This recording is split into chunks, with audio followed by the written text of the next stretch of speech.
Welcome back to Gallagher Premiership tonight. Hashtag GP tonight. Do get involved. Nice bit of rugby coming your way next week, eh? Northampton against Harlequins gets us up and running. Round 3, 7 o'clock, BT Sport 1 and Ultimate. Northampton off to a fine start this season, that's for sure. Leicester, less so. We're back in Welford Road on Saturday. Beaten today. They got Gloucester up next from 2:30 on Saturday. That's on BT Sport 2 and, of course, Ultimate. And then on Sunday, we're down at Six Ways. Exeter are the visitors there from 2:30 on BT Sport 2. And then GP tonight coming your way after that from 5:15. All the things you want to discuss are there for you already. Message in, Saracens won today. This is from Rich Laurie, and he asks, can you discuss the latest on Saracens' salary cap investigation? No, we can't, and not just because Alex is here. We can't because it's all speculation at the moment, and so we've no facts, so there's no point in talking about it, but it's something we will visit when we have more news on it, Hugo. Basically, that's the story, right? Yeah, I mean, I kind of believe perhaps something is happening. If there wasn't anything going to happen, they might make a statement. So, but as you said, there isn't anything to discuss, yes, because they've not actually given us anything to work off. So, and when they do, I will ask you about it, Alex. Right. Until then, let's go down to Martin Bayfield, because obviously after the game they have a big press conference, all the written press and radio down there, all debating what they're going to talk about over the course of the week. And Baves has been in the thick of it. Baves. Indeed, that is the media room. Look at that, straight away someone comes out of it. But we've heard from Leicester Tigers. We haven't yet from Saracens, so they may wander in there and discuss things at the moment. So the view from Jordan Murphy, we've already heard from him, but of course they just speak a little bit more relaxed when they've got a bit more time talking to the written press. The feeling is, look, they didn't deserve to win today, but he's very disappointed they didn't pick up the bonus point.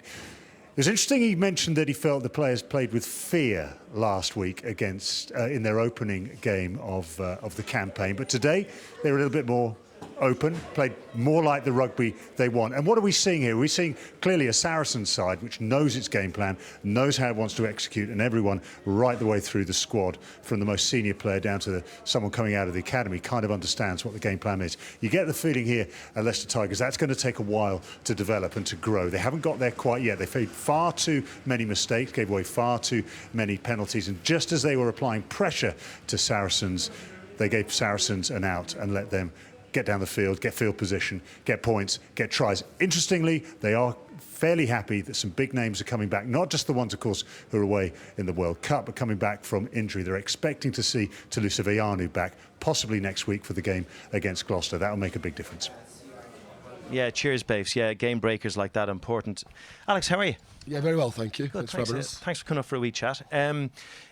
I'd imagine you feel sorry for Tigers in a certain way because they're trying to find themselves again. And you know, you've been so established the way you play, your playing personality, all the way back to Brendan Venter was involved in all that South African influence. And you've come along, but you've kept the vein of how you play the same. Yeah. And you're so true to that now. It's quite a comfortable position to be in when you look at someone like Tigers who are just kind of trying to find themselves a little bit. Yeah, well, to use Eddie Jones's metaphor, quote the great man himself, he talked it like being a chameleon, whereas you don't change the nature of you, but you have to change your skin colour to adapt for who you're playing for, or who you're playing against, rather. You know, and I think Leicester last year did get some of that identity back. They got some of that physical prowess up front with a forward pack, and that's what we focused on today, really, to nullify any go forward they got from scrums and line-outs and go forward they got off nine, and we thought, if we do that, what's the plan B? We weren't sure that they'd have a plan B in doing so. And towards the end, when they came back into it, it was through the forwards that they managed to come back into the game, aside from the intercept tries. So for me, if they're gonna get back to where they deserve to be, where they should be, given how proud this club is and the people they have here who are involved, then it's going to be through that method, through a forward dominance, through a physicality, and staying on the front foot. It's funny because fans sometimes go, oh yeah, you love giving us a hard time. We really don't. We want clubs like Leicester and Bath. We want them all, these clubs doing well. Yeah. Because it makes the league better. It makes it more fun. I guess you guys feel the same, right?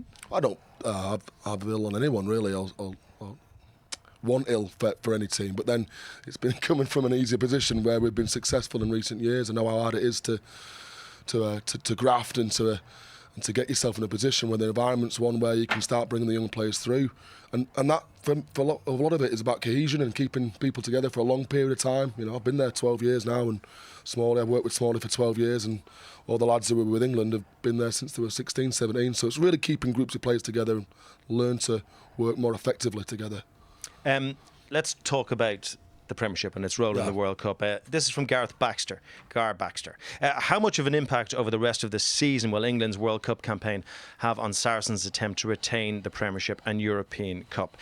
Before I ask you about that, Ugo, could you just kind of explain how it might affect a team, not just Saracens? It's not just about guys missing now, it's about resting players and how often you can use them, and Alex will get your view on how Saracens will deal with it. It's going to be really tough, but the one thing I know about this club is that they're a very intelligent club. They know how to manage their players better than most, actually, and that's on and off the pitch, away from rugby as well as within rugby.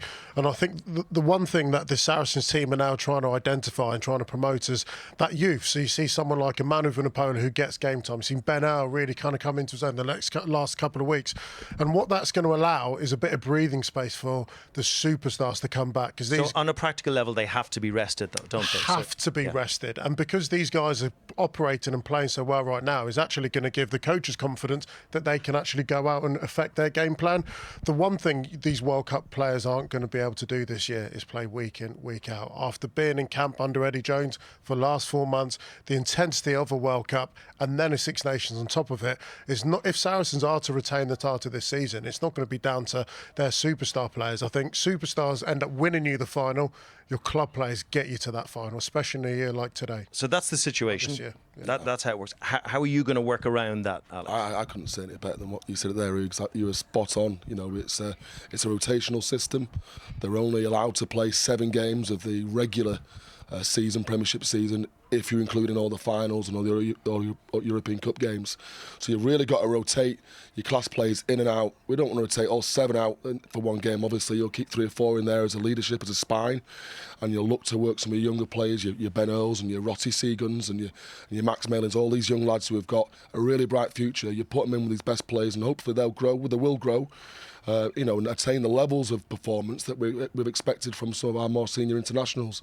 You've got to ask yourself, is it better to have a really fresh, a really hungry, good young player than it is a slightly tired, demotivated international who's come on the back of a massive campaign 5 months away under Eddie Jones? It's huge, isn't it?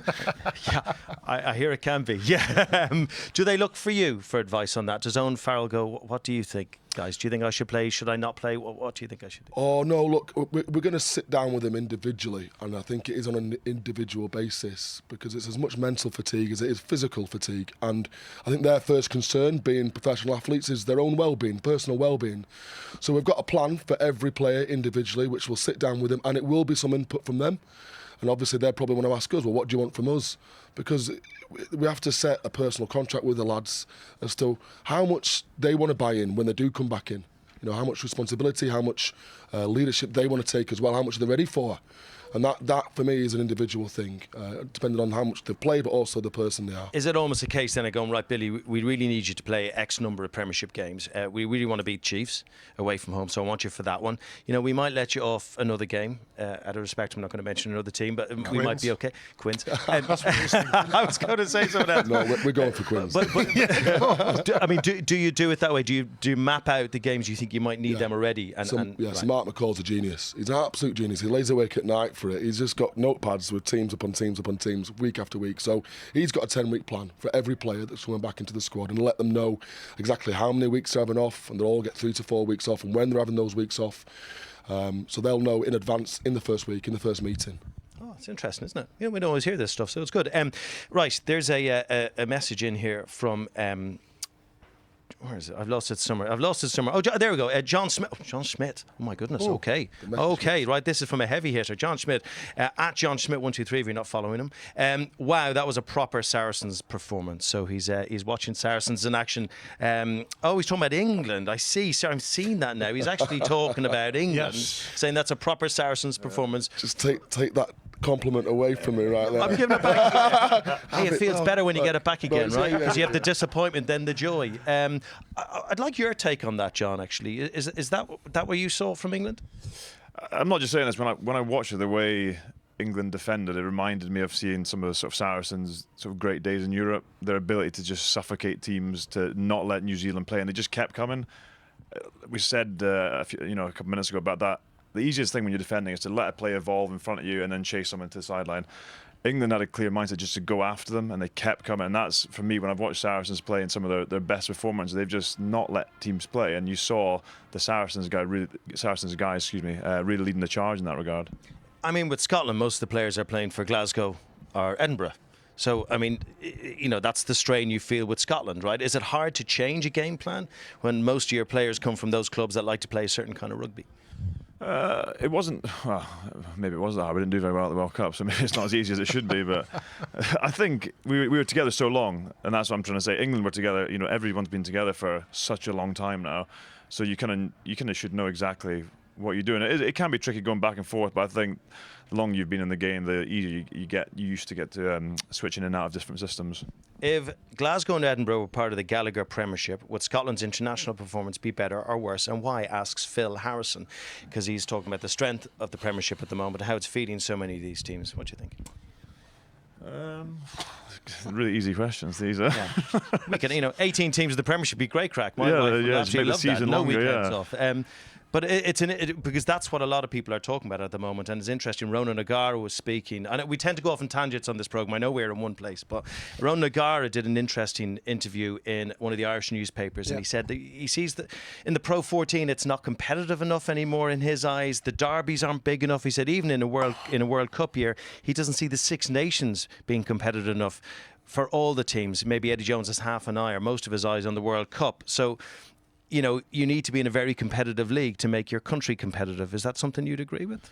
Yeah, I kind of always heard this argument about the league we play in because there's no relegation. So and the point is there wasn't qualification for Europe. So there was a bit of resentment towards that. So teams could then rest players. Leinster, a prime example of sometimes their top guys will only ever play 1 or 2 league games, and the rest of it's in Europe. So I kind of see it from that angle.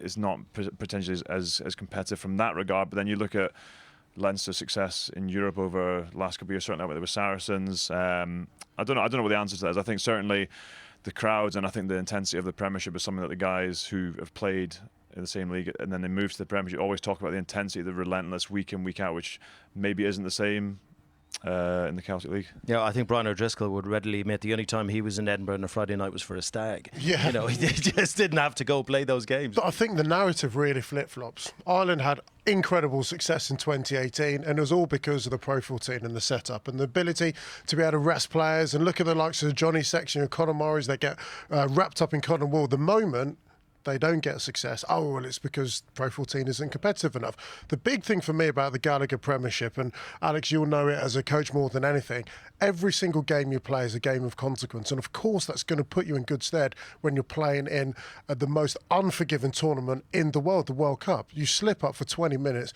and you're going home. And I think the relentless nature of it makes it really difficult to manage players, and the difference between Saracens and the RFU and doing what's best for one another versus what they do in Ireland, where it all comes under the IRFU banner. I think that political side of it makes it certainly more difficult. However, from a playing perspective, to play with consequence every single week, knowing that Leicester, a giant of the game, could have got relegated last season, brought out the very best in George Ford. We've seen exactly how good he's been over the last year for England. I'm getting a load of messages here about this salary cap thing, and I made the case at the start of the programme that we're not in a position to talk about it because we don't know any facts. Alex, I mean, you guys... Nothing. Yeah. There you go. Okay. Well, I mean, look, at some stage we will have to talk to you about it, but it's just not at the moment. Is that? I'll educate myself on it. Okay, good stuff. Let's have a bit of light relief before we take a wee break. Nice little moment, Hugo. This earlier, a little bit of nutmegging. We like that, don't we? Yeah. Talk us through this. Is a nice little moment, isn't it? This is outstanding. Have a look at this. Stephen Luatua, Landajo, nutmegs, and then he celebrates. It's brilliant. You can't be going onto the pitch with your legs open like that. Brilliant identification. Lovely celebration. They lost the game, but he won it, really, in that moment. Because that's the only thing we're talking about. After the break, though, we're going to talk about Scotland, just how the World Cup went, how it was like in camp. There's lots of questions coming in. If you have another one for John, #GP tonight. He'd love to answer them. Can't you tell by his face? See you in a minute.